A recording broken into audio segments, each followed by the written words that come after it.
So, world, why do we run? Why do we chase? Why the constant push, pull, hot and cold in a relationship? How can we feel so good and so certain about a person's love for us and then suddenly feel uncertain and afraid? There are two main reasons for this. The first, exploit a tactic used to lure someone in by being bombing them with promises, assurances, affection and attention. And then when person feels safe and good in the relationship, the other person pulls away making them feel threatened with loss and abandonment, which weaken them to the point that they give up their equality in the relationship and chase the other person. Essentially, it's a power play. Recognize the sign of a relationship that rely only about control and ego. The second reason and what happens more often is because a person insecurity and not feeling confident enough to really believe in themselves and what they really want. When we feel good about ourselves, we want to share our love and give the other person everything they deserve. But when it comes to living up to those expectations, we often get scared and feel inadequate, which make us pull away out of fear of disappointing them. Our partner gets afraid from us, pulling away and run after us. After a usually very emotional exchange and many reassurances and some compromises, the relationship may become hot again, at least until someone's insecurities get triggered once more. The best way to deal with this is with honesty and not being afraid to admit our weaknesses. Both people have to learn how to be vulnerable enough to express their fears and be able to really listen to their partners with empathy, understanding, and love. To do that, we have to be able to put aside our feelings, not take things personally, and realize that what they are really struggling with is themselves and their insecurities. Try to be calm and make them feel safer staying than running away. The key is to choose love over fear by pushing through the fear until love pulls you into each other's arms, the safest home of all. Anna asking us, describe your personality in 3 words. For her, I love matcha. Through you are, Anna. In the morning, each sunrise is a gift. Accept it, live it, and enjoy it. You have a perfect cast in here, wherein there is a kinda joking and kinda serious, Anna. Nice and nice as your sister from mother womb. Anna is with Damian at Studio 312. As she said, we are in the place called Studio, recording a valuable conversation about self-love, humanity, being yourself. We invite you to tune in. Love. Hello. Hello. Hi. Hi. You look nice. Thank you. You look nice too. Thanks. Gdzie jesteśmy? Opowiedz może. Jesteśmy w takim miejscu, które nazywa się Studio. Tak. Tu się znajdujemy. Tu się znajdujemy i nagrywaliśmy dzisiaj, moim zdaniem, piękną i wartościową rozmowę na tematy związane, no właśnie, z czym? To dowiecie się już za parę dni. Może dam jakąś malutką zapowiedź. Dobrze, to co chciałbyś powiedzieć? Że było o self-love, tak, kochaniu siebie, o kobiecości, o byciu sobą. O byciu sobą. Dokładnie, także bardzo Was zapraszamy do oglądania naszej rozmowy. Do usłyszenia. Do usłyszenia. Pa. Let's all hear this story of Anna. Hello, beautiful people. I know they're such a mess, but you're gonna see Amma in her real environment when sometimes the days have less hours that I need. I'm making the story for you because You know, I love when energies are start to knowing each other and things happening for a reason. So today's podcast that I took part in is going to be full in English, and I know that you waited so long for it to hear and see me speaking in English, and I hope you're going to like it, because there was very important conversation about self-love, values that I have in my life, and can't wait you to see and share your.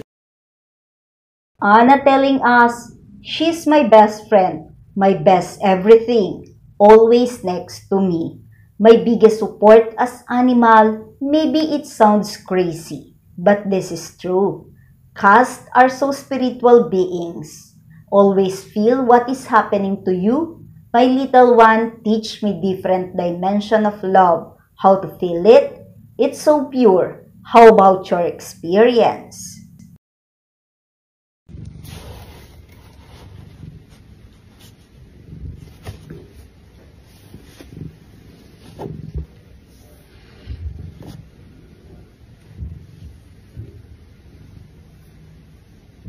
To jest najwierniejsza przyjaciółka życia.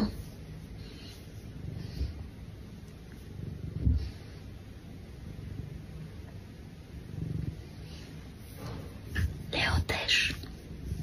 Tylko już poszedł spać. Życie ze zwierzętami to jest w ogóle jakiś... To jest kosmos. To jest kosmos. Ja się uczę innego wymiaru miłości. Bardzo jestem ciekawa, jak wy macie.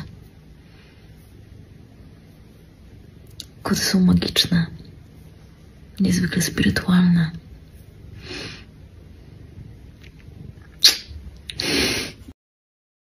What would you prefer, guys, as Anna prepared this? It is said that when life gives you lemons, squeeze all the juices out of them. I prepared strawberries. Anna saying to us. On the post of Anna with Morning with Ama, it captioned with, "And you are taking care of your inner child." I will admit, as openly as I can, little Ama is awesome. Now I know her reactions when I say in her voice, as an adult, I know when she blows her legs, screams, is sad, jump, for joy. I have learned to accept that part of me, little Ama, who sometimes needs to be noticed, so I badly.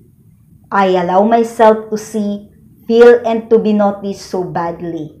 I allow myself to see, feel, and discover every aspect of myself, sometimes very surprised, and I always say, this is the most beautiful experience possible. Sometimes very uncomfortable, but worth every second of my life. P.S. I love you.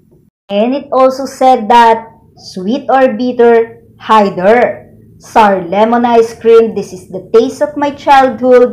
Discovering, tasting, breathing into melting away. No matter how sweet, salty, bitter, sour life is. This is little Ama still want to explore. And you, do you nurture your inner child?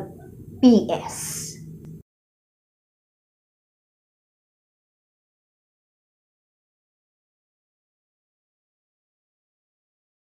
The sun, the brightness, always shine on you, Simone.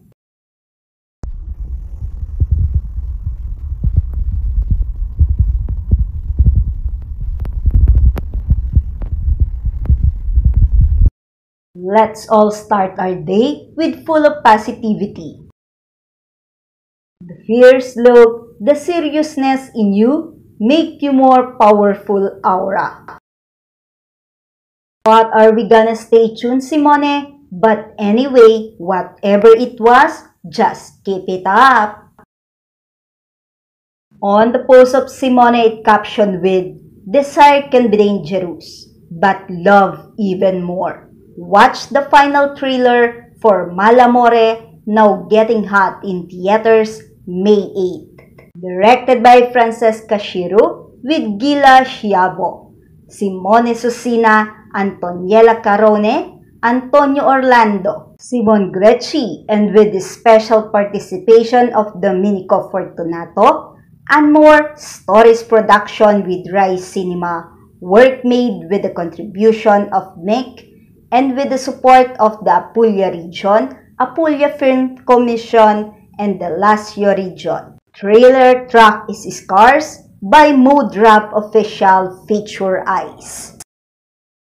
Last Sunday, Simone is at work at Edward's studio, but what is this kind of art again? As to what we have seen, Simone loved to paint on his skin now. What are you feeling this time, Michele? It seems that you are not in the mood, or you are just thinking of something so serious. Oh, don't think it so much.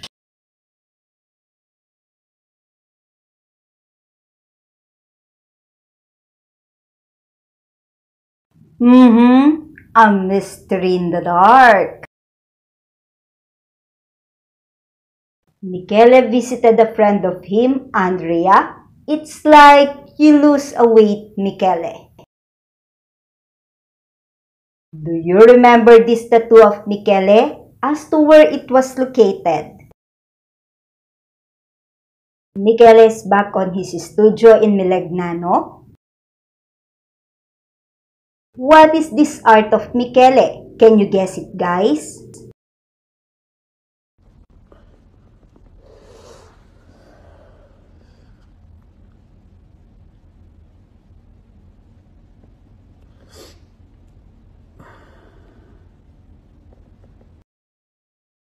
On the body room of Michele, what collection is inside? Let's take a look at it.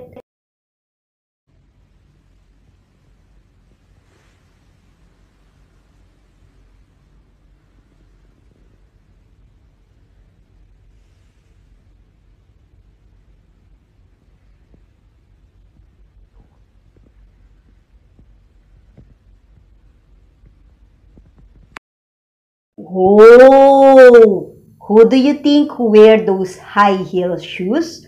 Or it's just a collection of him?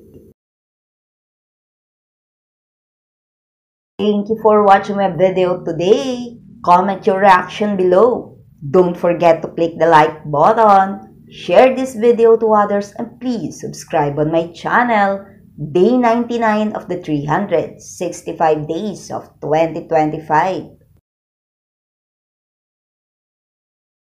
A message to all. At the end of the day, it's about the people who are by your side when life gets hard. It's about the people who are there when you need them the most. It's about the people who say, "We have got this" when faced with challenges. It's about the people who check in you when you have been quiet than usual. It's about the people you had rather sit in comfortable silence with than have small talk with. It's about the people who raise an eyebrow and know you are lying when you say you are okay when you are not. It's about the people who know your coffee order by heart and when you need one.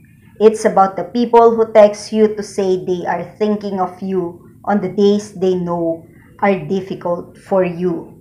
Put simply, it's about the people who think of you. It's about the people who show up in the smallest but most meaningful ways. It's about the people who stay through it all. When the love is right and the person is right, it will work out. Trust that. Believe that. Stop doubting yourself and questioning your self-worth. If someone is making you feel that you are less than worthy, then that is not the right person for you. You deserve to feel loved and adored just the way you are. By Charlotte Freeman.